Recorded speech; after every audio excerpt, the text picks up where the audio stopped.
So, Professor Martin, first of all, let me thank you for coming to Lviv and for visiting Ukraine Catholic University. Yes. And we very much appreciate that. And let me just have a few questions here with you. And let me begin with the following thing. How would you describe the relationship between globalization on the one hand, and then the process of secularization and religion, or being religious in this world? Whether globalization influences those two phenomena somehow or not? I'm also wondering from the viewpoint that religion, especially if we think of Christianity, I think is kind of naturally tends to be kind of spreading itself. And who knows, maybe that's also kind of some phenomenon of globalization already embedded in the very essence of Christianity, which kind of sends a good news to the people. But still, I would be very much interested in kind of hearing your perspective on this.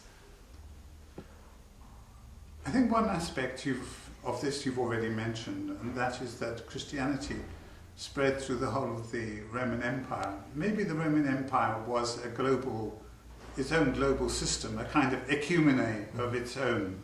And so it had certain basic languages like Greek and Latin. So that the ground was prepared for some faith to spread very rapidly through every part of it. And so Christianity would spread through the demotic form of Greek, for example. And so that there was this world ready for Christianity to move all the way through from Palestine to Spain. So now in the present situation, I think we have something rather similar, and that is that we have global communications, so effectively one can have a global church. But there are some variations in this, and one variation is that the center of world communication is the United States. So there are all kinds of impulses coming from the United States that then spread to the rest of the world. This could be, for example, evangelical Christianity spreads to the rest of the world from the United States. Previously, when Britain was a kind of world center and a center of world communications, it spread from Britain. Then it spread from the United States. But both of these were in English. So we have effectively a one version of a world language, which is funnily enough called a lingua franca, but it's really a kind of lingua anglia. But that's one main way in which religion spreads, and in particular I would think that evangelical Protestant Christianity has spread in that particular form. As you know, one of my interests is in Pentecostalism, so that has partly spread. One of the interesting things about Pentecostalism is that it's also a meta-language. It's a meta-language of the Spirit. So alongside the use of English, there's the use of this meta-language which symbolizes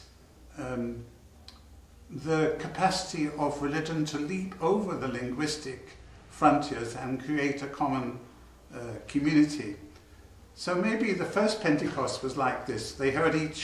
One heard it in their own tongue, and so this same idea has been taken up by present-day Pentecostalism.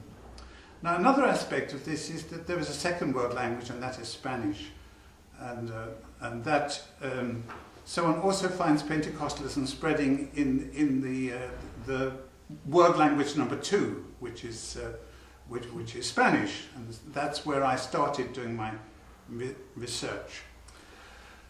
But there is a third aspect to this, and that is the coming to consciousness of the rest of the world, not the North Atlantic world, but the coming to consciousness of the rest of the world.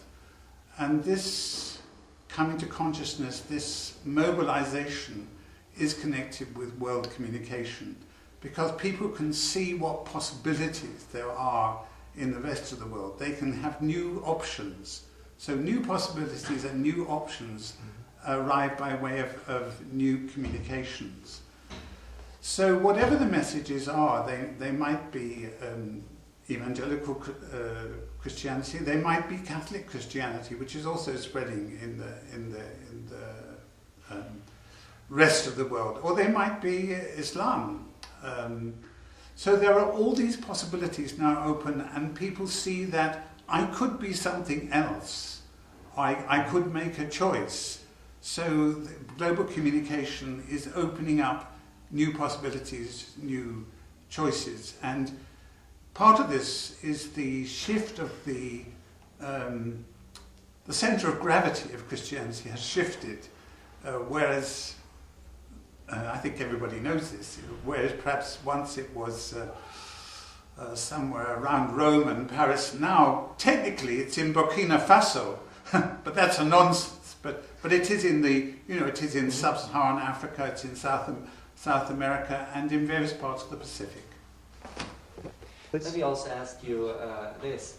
You had a very interesting lecture yesterday, and you met our students here at the Catholic University, and I just remember that you mentioned to them that without having a problem, a serious problem, it would be difficult or impossible somehow to discipline your mind, Yes. the mind of researcher. Yes. And let me just now redirect this question to you and ask what is the problem that you, Professor, have now these days currently in front of you when you're kind of doing your reflection or research? Well,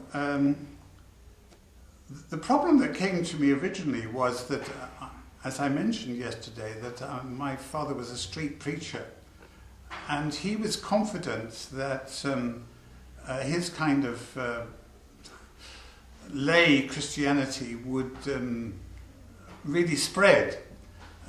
But as far as Europe is concerned, that's not the case at all.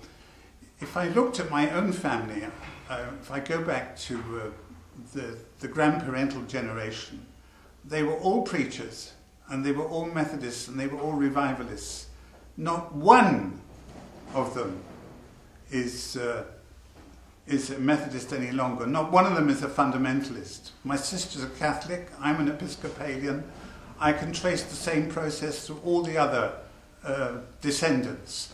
So that particular movement, it had a kind of rise, which perhaps was strongest about 1900, and then it slowly disappeared. So I wanted to ask myself, does this kind of Christianity have a kind of wave effect? Now, what interested me was to ask, all right, my father's kind of street Christianity doesn't exist anymore, not very much in Europe, not much in Britain where it began even. So, but it's very odd, it's now happening in Latin America. That's a very unexpected thing. So when I went to Latin America, I thought, so that kind of street Christianity, that kind of lay, do-it-yourself Christianity, here it is, all over again. Then I went to Johannesburg, to the centre of Johannesburg, and I saw all these little churches in the centre of Johannesburg. I thought, here it is again. And I go to China, and I see, here it is again. So then I asked myself this question.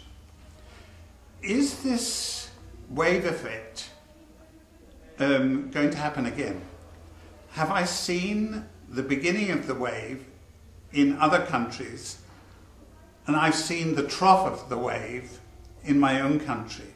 So is this wave going to go up and up and up and up, or is it going to just be a transition and then start the downward curve exactly as it did in my country? So that's a fundamental problem.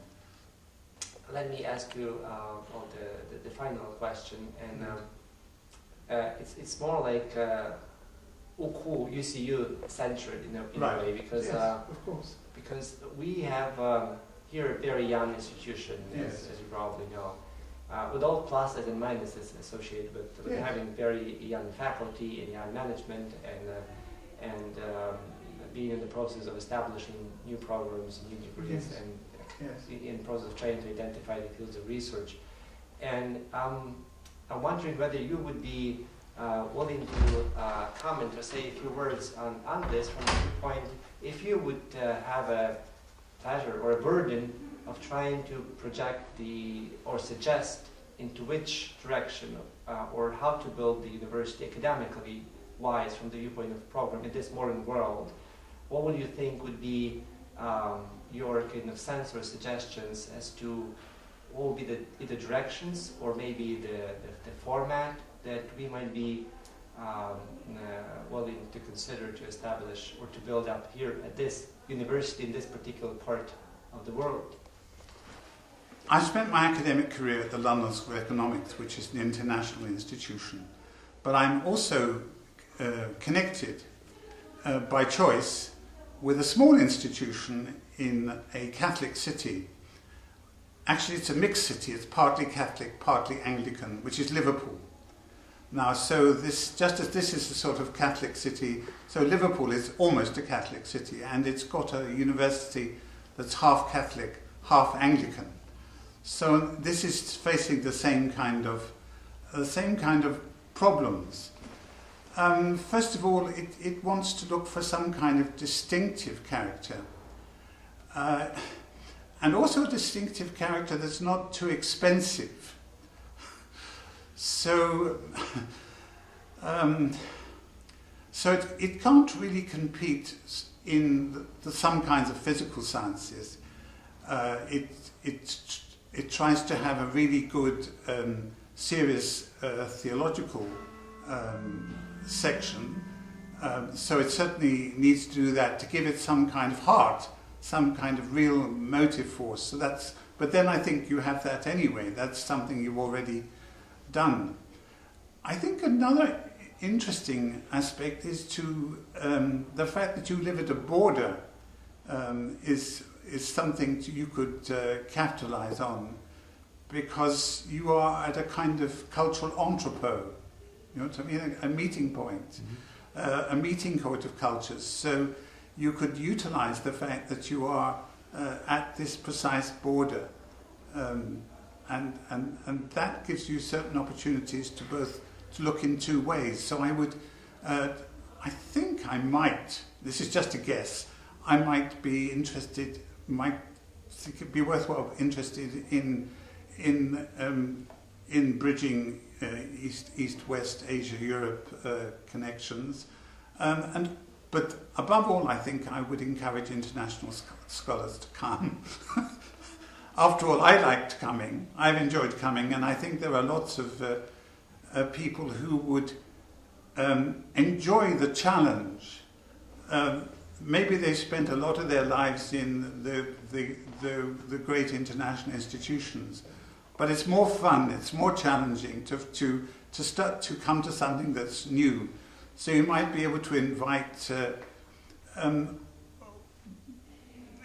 really important academics like Charles Taylor. I mean, Charles Taylor, I think, would be an excellent person. Somebody who is sympathetic to Catholicism, but also has this very broad philosophical interest, and in particular to look at processes like European secularism, which is his special interest at the moment. So you're poised at a particular point. You're poised at a geographical point, and you're also poised at a point between where the problem of the religious and the secular has reached a rather crucial moment. So I think these are as much opportunities as they are challenges.